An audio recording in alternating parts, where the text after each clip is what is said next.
Well, not a day goes by without some good or bad football action from Brazil, and day 14 of the games was no exception. Our sports correspondent Song Ji-sun is again standing by to ensure we don't miss out on anything. Now, Ji-sun, we're already halfway through the 2014 World Cup, and we'll be seeing some more teams packing their bags from this point on, right? 2 weeks have already passed since the 2014 World Cup kicked off in Brazil, and only half the teams can remain to play on at this point.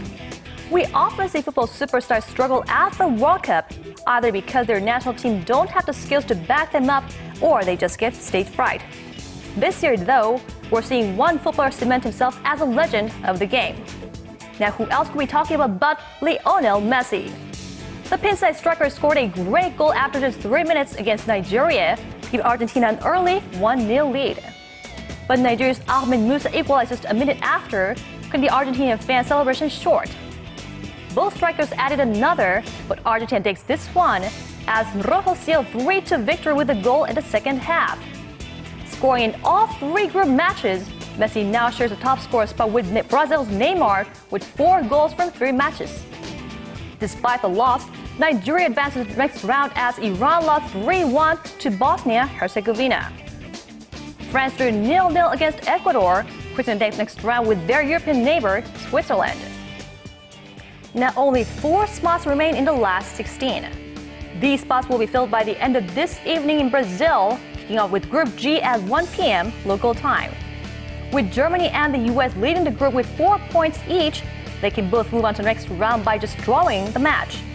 But Portugal will be hoping that they don't, so they can seek the next knockout stage with a strong win against Ghana.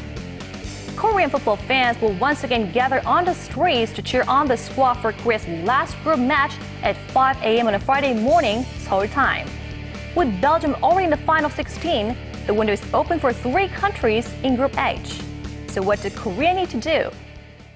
They need a comprehensive victory against Belgium and for Russia to beat or draw against Algeria, so it's going to be very, very tough. But head coach Hong Myung-bo is unlikely to make many changes to the team that lost to Algeria earlier. He told reporters that he will most likely select under-fire striker Park Ju-young, who has been struggling in Brazil in the first 11. The phrase he repeated over and over was that his players would do their best. But on the other hand, the Belgian coach is resting his star men since they're already through. Let's hear what the players have to say. We have one last group match. That's all we are thinking about. We are trying our best to give it all that we can without too much pressure. We're winning our matches, but we aren't yet at 100%. That will come with time. We'll play better, gain confidence, and win matches in style. Well, we'll see which of these players step off the pitch at Arena Corinthians in Sao Paulo in the early hours of Friday morning Korea time with a big smile on their faces. Let's hope it's Korea. And that was your look at today's World Cup actions, and I'll see you back here with more from Brazil 2014.